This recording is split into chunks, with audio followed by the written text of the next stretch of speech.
Conexão Entrevista.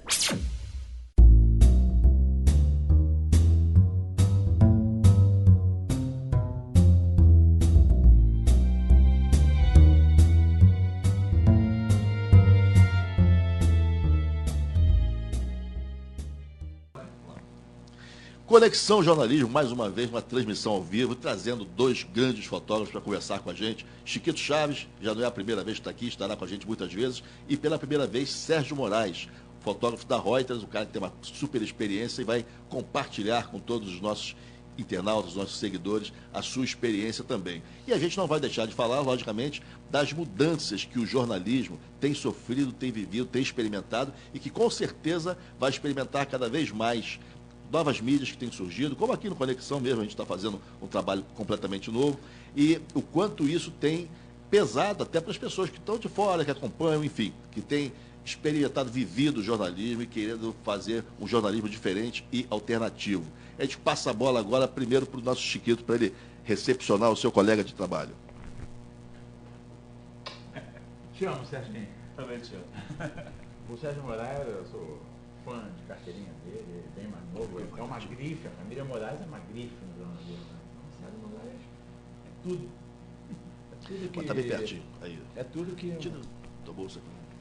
É tudo que um fotógrafo, um fotojornalista, um cidadão, um pai pode ter. Ele é uma pessoa excelente.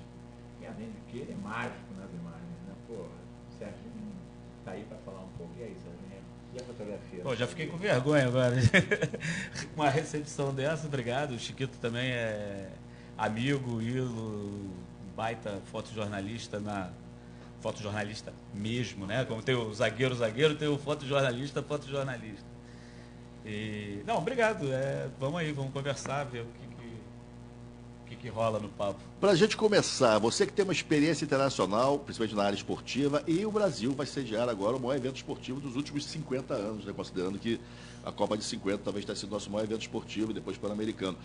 Tua expectativa, você, para a tua experiência e a nossa infraestrutura para recepcionar o esporte. Como é que você está vendo isso? Você conhece essa área? Bom, eu tô vendo assim, meio assustador, né? Eu tô meio com medo mesmo, assim, de ser um mico. Acho que vai ser um mico em várias situações. Na infraestrutura, com certeza, aeroportos. Ainda no caso do Rio, a gente vai ter muito caos de obras relacionadas à Olimpíada, com certeza. Em outros lugares também, o aeroporto feito em Natal está praticamente pronto, o estádio acaba de ficar pronto, ou quase pronto semana que vem, e a estrada, não existe uma estrada que ligue o aeroporto ao centro, aos hotéis, etc., ao próprio estádio e tal. Então, acho que essa parte da infraestrutura, tudo indica que vai ser um caos. São Paulo, né, o estádio foi construído numa área que não tem praticamente nada, abandonado, né, pelos governos e tal, e que seria uma oportunidade até de recuperar aquelas áreas, não sei o quê, sem falar na construção dos estádios, na grana jogada fora, no orçamento que triplica, quadruplica, que a gente perde a conta, né? Agora, eu acho que na organização dentro dos estádios, os jogos em si, eu não vejo muito problema. Assim, se a gente for comparar com o que foi a Copa América, a organização funcionou. Para trabalhar, não estava difícil de trabalhar, tinha normal, assim, muito próximo de uma Copa do Mundo em qualquer outro país na Europa que já teve e tal, muito próximo em termos de organização, estrutura de trabalho, internet, toda essa parte de comunicação. O assustador, eu acho que é realmente a infraestrutura, que eu não vejo como está com as coisas funcionando em tão pouco tempo. Essa história que o custo operacional disso tudo está elevadíssimo e que existem até certas mídias diminuindo o número de pessoas que vão cobrir, é verdadeiro? Eu escutei isso hoje, até a gente estava falando sobre isso até como uma possível pauta de televisões estrangeiras diminuindo a equipe pelo alto custo dos hotéis, de passagens aéreas, dificuldade de locomoção e tal. No caso da Reuters, quer dizer, eu não posso falar como a Reuters toda, mas no caso da fotografia da Reuters, porque os orçamentos são muito separados, então os chefes de cada divisão ali é quem cuida do orçamento. Então pode ser que o texto trabalhe um pouco diferente da fotografia, etc. Mas no caso da fotografia, eles estão dividindo muito geograficamente as pessoas para viajar menos. Eu, por exemplo, vou fazer até parte do grupo de viajantes. Não vou cobrir uma seleção nem uma sede, vou viajar bastante. Mas em vez de ter um fotógrafo seguindo só aquela determinada seleção, eles estão dividindo 2 fotógrafos em Belo Horizonte por lotes, para evitar ao máximo a quantidade de viagens e tal, pela distância, pelas coisas que a gente conhece, né, do país continente, que realmente é complicado. E aí, mas já contando não só com o tamanho do país, mas com as dificuldades de aeroportos, de voos atrasados, etc. e tal.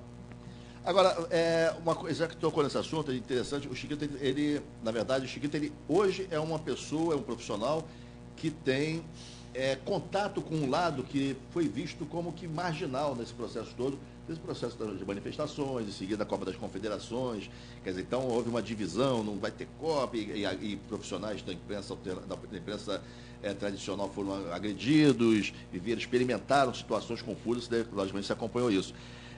Eu te pergunto, Chiquito, eu já queria que você observasse agora também, qual é o ânimo para haver um enfrentamento, um confronto, como se falou muito um tempo atrás, que haveria, não vai ter Copa, não vai ter isso, não vai ter aquilo. Qual é o ânimo hoje dessas pessoas? Depois queria que você observasse como vocês viram como as pessoas estão vendo, os profissionais, o risco de repente, ter um embate. Embate vai ter. Vai ter porque a eleição está próxima também. E há um interesse político por trás disso tudo, sempre teve. Não existe nada que não tenha uma direção política. Você diria que é uma coisa para Dilma, para minar a possibilidade da Dilma se reeleger? A Dilma, ou para eleger um outro fulano ou um outro ciclano, entendeu? Agora, é uma questão que essa questão do não vai ter Copa, como a Ivana Bentes, professora doutora da ECO, muito bem frisou, não é uma polissemia muito grande, é uma coisa que já está na alma do povo brasileiro, mas vai ter Copa. Mas não vai ser a Copa, como mesmo o Sérgio Rimeão falou, que todos esperam. Não vai ser a Copa dos ricos, não. Você acha que vai ter na rua, confronto? Vai Isso por quê? Porque assim, vamos pensar, eu acho que a média do povo brasileiro fica feliz e até, de certa forma, orgulhoso do Brasil estar sediando uma Copa. Logicamente que quando você coloca isso, e o preço que se pagou, que vem se pagando e que vai se pagar por ter a Copa aqui, isso incomoda. Você saber que um estádio custou 4 vezes o que custaria o estádio e nós não temos um transporte minimamente decente para levar uma funcionária daqui para Queimados, né, 50, 60 quilômetros, isso é um negócio cruel, é cruel contra o povo. Por outro lado, as pessoas têm uma relação com o esporte, que é uma relação saudável, uma relação humana, e de repente ver até esse processo, na hora da concretização, minado, é como se fosse mais uma sabotagem, ou seja, os caras primeiro gastam demais, e depois que gastam demais, nem a coisa acontece. Para piorar, só falta o Brasil perder também, perde tudo, quer dizer, então dá tudo errado. Como é que você vê isso, Chiquito?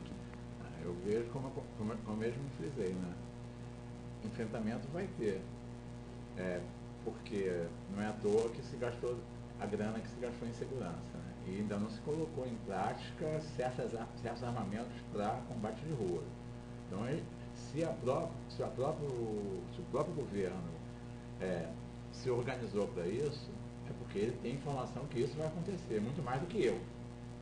Eu sou um jornalista de rua que vejo que a rua está acontecendo. Eu não sei o que está por trás da rua, porque você sabe que ninguém age sem tem uma diretriz, um questionamento maior, um financiamento, né, sobre essas ações. Não estou dizendo que isso seja uma coisa podre, porque nada se faz sem ser financiado, nada é gratuito.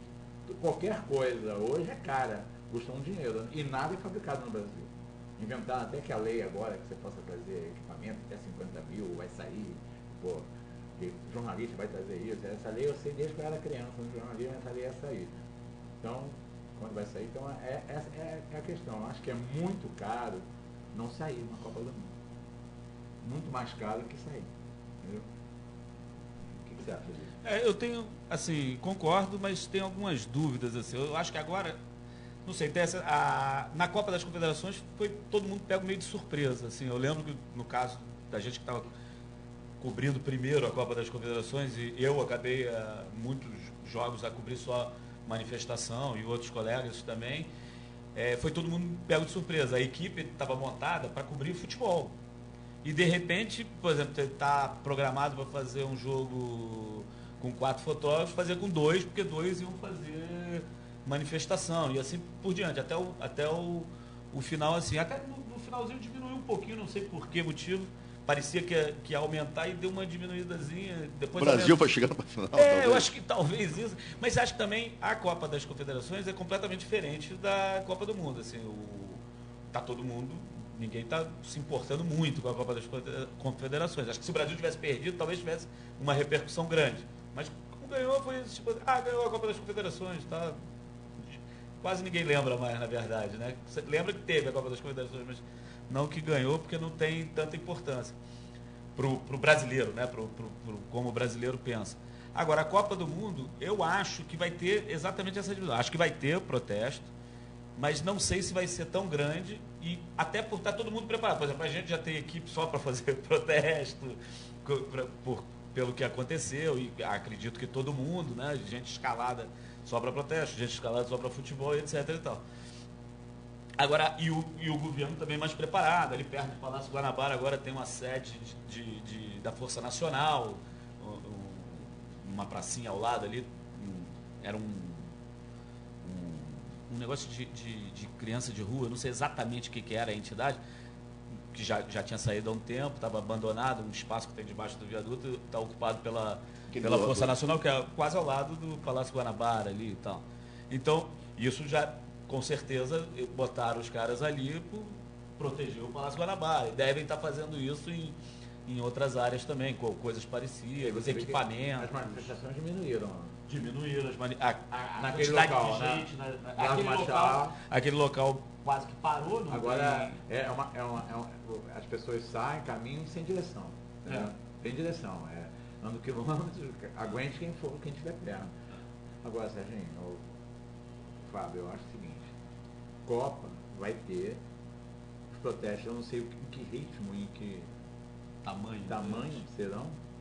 Agora, uma coisa que está mais ameaçada que a Copa, por estar mais distante, por ser concentrada no Rio de Janeiro, são as Olimpíadas. Eu não sei se vai ter Olimpíadas no Brasil. Até porque esses governantes não vão ser eleitos, né?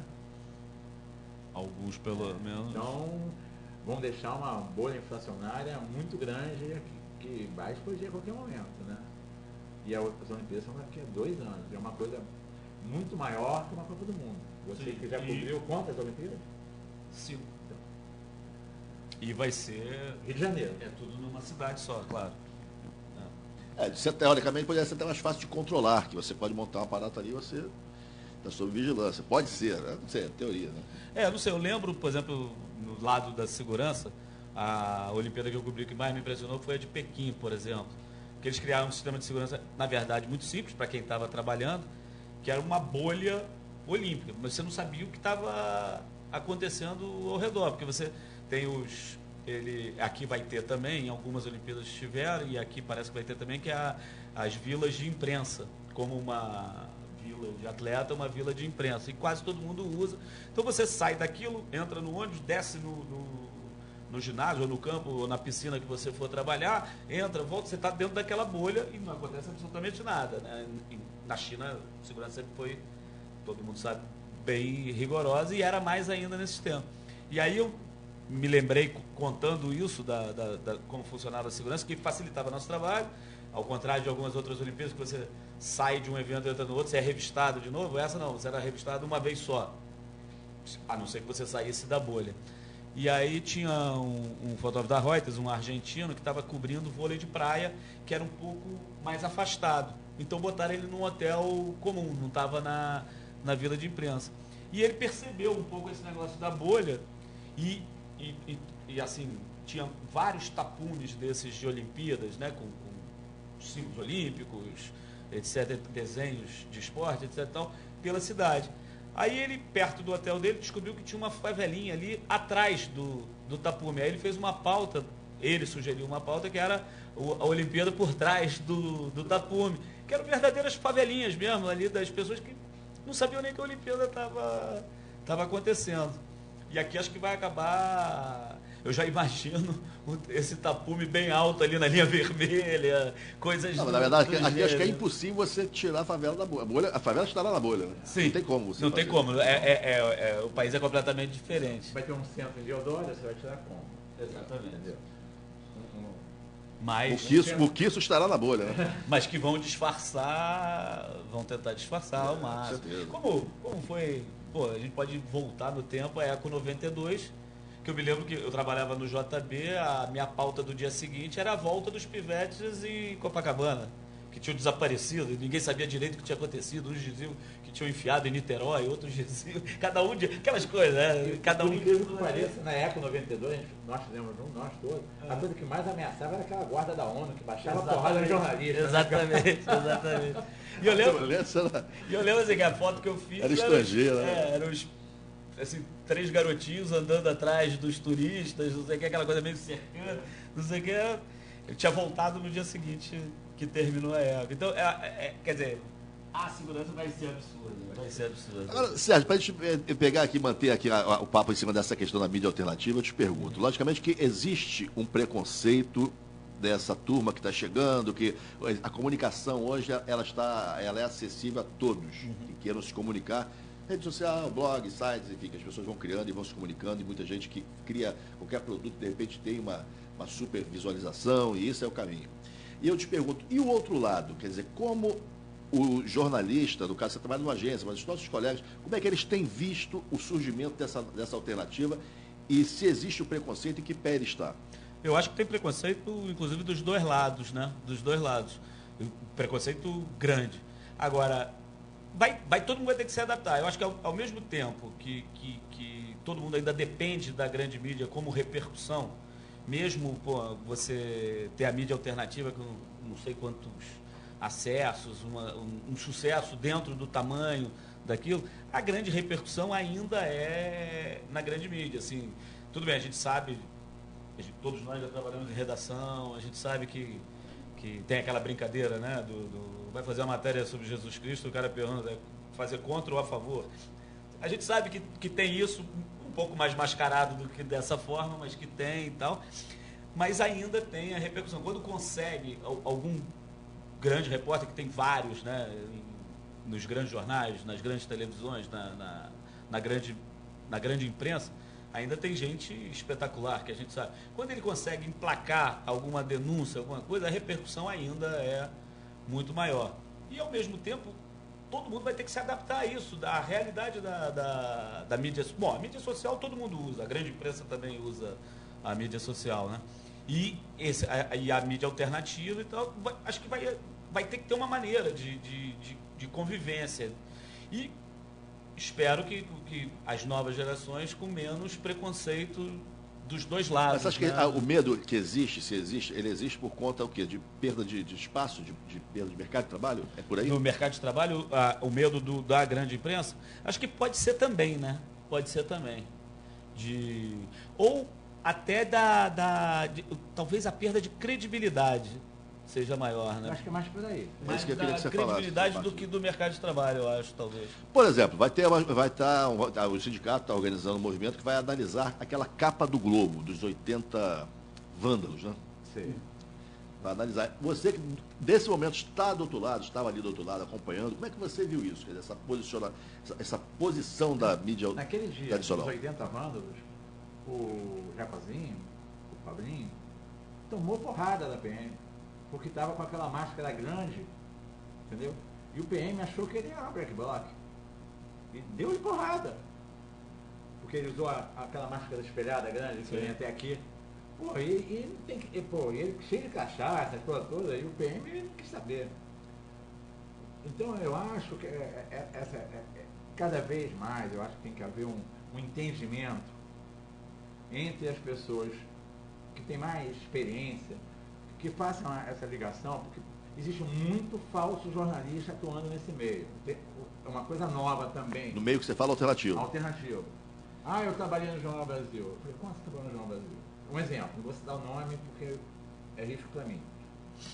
Entendeu? Ah, você trabalhou no Jornal Brasil? Tá. Ah, porque eu lia Pasquim, eu lia Tribuna de Imprensa. Pô, então eu falei, pô, tu é um cara de esquerda. Lia Pasquim, lia Tribuna da Imprensa. Do caceta. E, cara, quando você trabalhou no Jornal Brasil? Eu trabalhei no Jornal Brasil, eu falei, então, seu Facebook lá. Empresa que trabalhou no Jornal Brasil. Eu? Você tá maluco? Isso aconteceu na aldeia Maracanã, na Fém dos Índios. O cara tentando me ridicularizar quando eu questionei isso dele. Porque eles queriam questionar a gente, eu falei, pô, e você? Pô, eu vejo quem é que está no entorno e depois vou lá, porque eu quero saber quem é o cara, né? Está do meu lado. Não que vai ser P2, mas os oportunistas de plantão, esses são os mais perigosos. P2 a gente está acostumado desde a época da ditadura, tira de letra, entendeu? Porra, hoje ninguém some com você, cara. Na época da ditadura, o nego sumia e te matava. Né? Hoje o acesso da bala de chumbo, de fuzil é na favela. Na rua é bala perdida ou então bala de borracha. É uma coisa massacrante, mas como eu estava dizendo ontem, é uma coisa ainda em cima do preconceito, do negro, do pobre. Né? Mas, aí, voltando a esse assunto desse cara, eu questionei. E ele me tentou na frente dos índios, dos outros caras, me ridicularizar. Pô, o cara tá maluco, como é que você me viu no Facebook? Ele tinha me dito anteriormente, eu cansei de olhar o Facebook desse cara, tá lá, trabalhou no Jornal Brasil. No Jornal Brasil, todo mundo sabe que ele trabalhou, porque o Jornal Brasil é uma família, né, cara? Aí eu falei, pô, cara, tu nunca trabalhou no Jornal Brasil. Não, mas eu nunca trabalhei no Jornal Brasil. Eu falei, tudo bem. No dia seguinte, quer dizer, nesse mesmo dia eu ainda cheguei em casa, a página do Facebook do cara estava lá trabalhando no Jornal Brasil. No dia seguinte, sumiu o Jornal Brasil, sumiu o cara. Tem um outro cidadão também que diz que trabalhou, trabalhei no Globo, trabalhei na Tribuna da Imprensa, trabalhei, falei, pô, trabalhou no Globo quando? Trabalhei de 80 até 90, falei, pô, então tu me conhece. Pô, quem não conhece o Chiquito, cara? Não, eu falei, aí um amigo falou, esse cara trabalhou comigo e ele roubou uma câmera onde ele trabalhava. Abre espaço também para oportunistas, Que que também tem na grande imprensa. A diferença é que o cara ali vai estar registrado. Mas imagina o cara que se agrega numa turma, num grupo aí que tá o e se... entendeu? Não é questão do P2, quem é esse cidadão, cara? Por que ele está ali? O P2 é muito fácil de identificar. Eu te pergunto, Chiquito, por que ele está ali? Ele está ali porque é um meio dele se chegar e você sabe que ele tem um financiamento. Entendeu? E qual é o objetivo disso? Vamos lá. Você acredita? A gente não sabe, mas vamos lá, vamos especular. Essa turma recebe uma grana para criar entrar nesses movimentos. Para quê? A história da imprensa é o quarto poder, é um ministério. Pô, tu acha que a mídia alternativa não quer ocupar um espaço desse também politicamente? E você acha que existe, sem nenhuma pretensão, vários chiquitos ou outras pessoas que estão fazendo esse mesmo trabalho que eu faço, que são jornalistas? Não existe. Entendeu? Não existe. Não é fácil. Sabe? Pô, a gente tem a categoria de um Adrian, que é um garoto fenomenal, pô, tá trabalhando no Copacabana Palace, pô, gourmet de lá, pô. Nosso amigo, a gente trouxe ele aqui, um garoto, pô, que fez ontem aquilo que ele fez. Né? Porra, ele, pergunta o que esse garoto faz, a gente não faz, cara. Sim. Entendeu? Porque é um tipo de jornalismo combate. O cara vai lá e enfrenta o PM. Ele não isso, cara. A gente, acho que o repórter, o profissional de imprensa, da mídia tradicional, ele tem que entender o seguinte: o nosso trabalho, como é que ele se caracteriza? Está ali o PM, está ali agredindo um militante. Aí você vai afastar, vai dar 3 passos, vai fazer essa foto, vai pegar, talvez pega aqui o nome do cara. No dia seguinte, esse cara está em cana, a situação dele é difícil. Esse cara que a gente está falando, ele vai lá e peita o cara e pergunta pro cara na hora, meu irmão, por que você está batendo nela? É diferente. A gente não vai dizer que está certo ou que esteja errado. É diferente. E a gente tem que aceitar que mudou. Está mudando. Está mudando. E as pessoas gostam de ver isso, esse embate. Que no dia seguinte você vai lá com a corregedoria, vai pegar, vai instalar uma enquete para chamar o cara, o outro já está todo arrebentado. Ele ali está peitando e está salvando uma vida muitas vezes. Isso aconteceu comigo no Globo. A gente estava fazendo praia no Globo, e estava eu e o motorista, aquelas coisas, um saco fazer, né? Tu vai domingo de manhã, lá, um sol do caramba. Naquela época eu não podia usar nem bermuda, né? Era roupa mesmo, né? E aí, porra, o motorista viu o garoto roubando os velhinhos e jogando a carteira. Aí eu corri, pô, ajudei, fui pô, devolveu a carteira ao velhinho, veio um PM e tal, a gente fez uma materinha ali, a Marisa, que agora acho que não sei se ela tá na Rádio Globo. Tavares? Rádio Globo. Fez a matéria, o Globo deu. Porra, no dia seguinte o Erlanger invadiu a fotografia. Aos berros. Ah! Me deu um esporro, falando que fotógrafo não é Personagem? Entendeu? E é. Porque quando eu quebrei minha cabeça na Uzi Minas, eu fui o quê? Leilão da Uzi. Entendeu? Tá. Então, né, o subeditor era aquele cara que era da Caras, como é o nome dele? Que trabalhou na Block, é ele o irmão dele. É o Sérgio Zac. Sérgio Zac. Defendeu e falou, peraí, meu irmão, tá falando com um fotógrafo daqui, entra aqui comigo, fala aqui comigo. Queimou o filme dele. Saiu. Entendeu? E o Jorge Peta que virou refém? Se trocou por refém. Eu pessoalmente não gosto muito disso, não. Não é legal. De me oferecer como... Pois é, mas assim, é um gesto nobre ou o que é isso? É estrelismo? Eu acho que ele pensou, assim, pelo que eu conheci do Peter, eu acho que ele pensou... Papai Noel, né? Exatamente. Eu acho que ele pensou em fazer notícia, mais do que virar notícia. Eu acho. Mas é o risco de você virar notícia como virou. Agora, eu acho que ele tive assim, vou ter acesso ali àquela situação. Eu acho que ele pensou assim, ou prefiro pensar assim. Eu acho que ele não só pensou assim, como eu e o Gabeira, e depois num grupo de pessoas, quando houve aquele sequestro lá em Juiz de Fora, Foi lá, foi. Lembra? Lembra? Que nós entramos na casa, entendeu? Que negociamos de entrar na casa. Leitão, né? Entendeu? Pô, é uma coisa que já era uma tentativa de se inovar, de jornalismo romper a fronteira, aqui é o meu lugar, entendeu? E atravessar o muro. O sequestro também era uma coisa nova pra gente, né? Até porque tinha aquela coisa de não se cobria sequestro, não se cobria suicídio. Né? A partir do Medina, acho que a gente começou a cobrir sequestro. E sequestro mágico do Medina. Que me botaram às 7 horas da manhã, porque eu já sabia que o Medina ia sair. Foi um carnaval aquilo ali, né? Não vamos nem falar, porque a gente sabe que deu histórias com amigos que tristes, né? Pô, e coisas que o jornalismo compactua, né? Não nós. Acho que nós, cara. A maioria, esse grupo que se relaciona, que está sempre junto, que trabalha, que é profissional, não compactua com esse tipo de coisa que a cabeça pensante que se vende nessa estrutura pensa, a gente não aceita não. Eu me lembro que eu trabalhava num jornal, o editor chegou para mim e falou assim, eu quero uma foto do Cazuza saindo de casa, na época o Cazuza estava perto, gravando burguesia lá na Barra, o cara falou, você se joga na frente do carro, na hora que ele parar o carro, fotografa ele. Eu falei, eu não. Aí ele olhou pra mim espantado, entendeu? Acima de tudo, ele era meu amigo. Mas a gente não poderia mandar me demitir. Eu estava me recusando a fazer um trabalho que era de ponta pro jornal.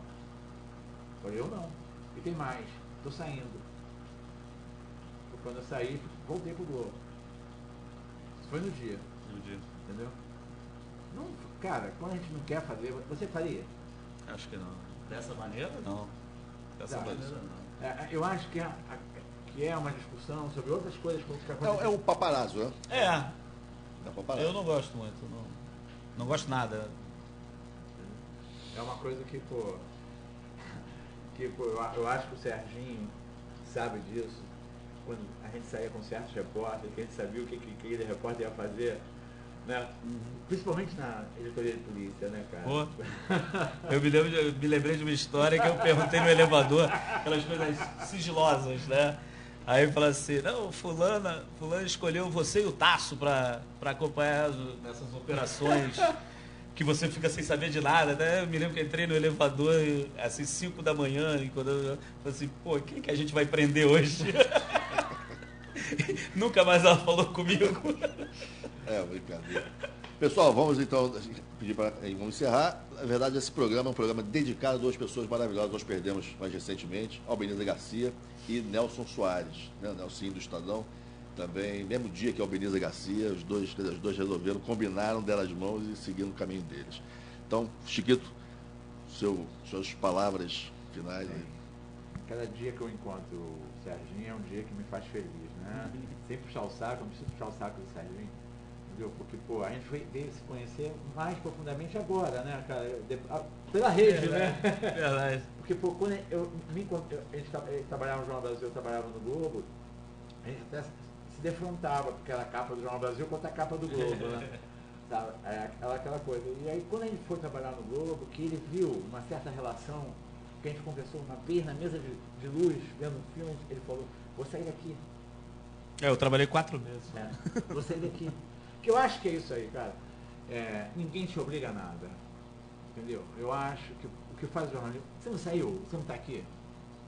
Pô, e você é um puta jornalista. Em qualquer lugar que você vá. Ah, você saiu e por que quis sair? E eu acho que jamais se venderia a esse ponto. Eu acho que é essa a questão básica hoje, que não só traz o brilhantismo das imagens do Serginho, entendeu? Como o brilhantismo do caráter do Serginho. Obrigado. Sérgio Moraes. Bom, Chiquito também, adoro o Chiquito, a gente sempre se deu bem, trabalhando sempre em jornais diferentes, mas sempre se respeitando e se dando bem e respeitando o trabalho um do outro, como gosto também muito do trabalho dele, sempre foi importante. Bom, acho que a ética é importante, a Albeniza super bem lembrada, Nelson também super bem lembrado, infelizmente por eles terem morrido, mas que dedicaram a vida inteira ao jornalismo, voltando ao zagueiro, jornalistas, que talvez no jornal, né? que talvez não tenha mais, não são jornalistas do Google, né? Nem do telefone, apesar de já tinha telefone, mas iam para a rua, né? E mesmo nessa época muita gente fazia jornalismo pelo telefone, né? No caso dos fotógrafos, impossível, graças a Deus, tem que ir para a rua, tem que trazer as coisas. A gente ainda fez jornalismo no telefone com as telefotos, né?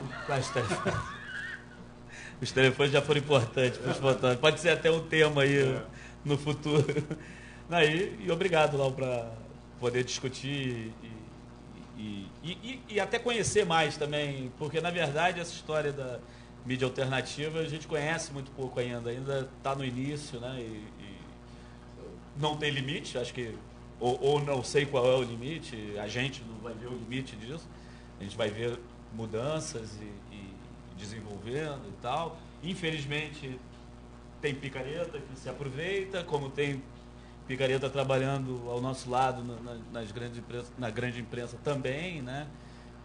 Apesar de hoje em dia não viver na grande redação, porque eu trabalho numa agência internacional, então o escritório é pequeno, pouca gente, o que é legal para trabalhar, dá muita autonomia, não sei o quê. Então, hoje eu não sei como é as redações, como são as redações grandes, como funcionam. Então, sei mais até o início dos anos 90, né? Mas é isso, vamos aprendendo também com as coisas novas, né? Esse lance da mídia alternativa, o grande barato disso tudo é que ela trouxe a matéria-prima, a notícia, para o debate público. Entendeu? Deixou de ser exclusividade, né? Uma pedra preciosa que pertencia a pouco. A pedrinha no sapatinho da grande mídia. É verdade. Não, e outra coisa até que o Sérgio estava falando aqui, só para enfatizar, porque a gente não sabe ainda o que é e nem para onde vai, mas a gente sabe que vai ser experimentado. Uhum. Ela não se encerra nela mesma. Então, quer dizer, hoje você, quando está fazendo aquela transmissão ao vivo, transmissão de rádio, e faz transmissão disso, daquilo, imagem ao vivo com celular, coisas impensáveis há um tempo atrás, até qual é o limite disso? Não tem. Mas a gente sabe que essa mídia, principalmente no impresso, quando a gente fala de impresso, quando a gente fala de uma TV, a limitação é muito grande, porque a cabeça pensante, o dono do modelo, não quer abrir mão desse modelo. E aqui não tem modelo. O modelo aqui é levar a informação. Principalmente quando a gente fala... Nós todos viemos das gerações, ou seja, do tradicional. Você imagina aquelas pessoas que vêm sem essas amarras, sem esses conceitos do que é certo e errado, mas ela sabe onde ela quer chegar. Na verdade, essas pessoas avançam e elas abrem caminhos. Cabe a nós aproveitarmos esse espaço e sabemos trabalhar e dar a direção, enfim, dar o tom jornalístico que a gente não quer perder. Né? Acho que sim. E não sei, 10 anos atrás, ninguém imaginava que fosse parar tudo num aparelho telefônico, né? Um monte de menino na rua filmando uma manifestação com o telefone celular e milhões de pessoas vendo isso ao vivo. Isso é espetacular. Espetacular. Isso é Mídia já espetacular. tem essa relevância histórica. Levantou esse... Mostrou que é possível se fazer um outro tipo de jornalismo, dar uma informação de qualidade de outra maneira. Não é conduzido pelo profissional, mas é conduzido pela própria, enfim, pelo próprio universo, pelo próprio ambiente que a coisa funciona. Até que no início disso tudo, sem uma qualidade técnica, né? Sim, no fundo não é o mais importante. Era muito mais né? uma narrativa, Exatamente. né? Do que uma imagem, né? É. Isso aí. Gente, então a gente agradece a participação mais uma vez, Chiquito Chaves, Sérgio Moraes, dois grandes fotógrafos aqui em Conexão, e a gente vai seguindo com Conexão.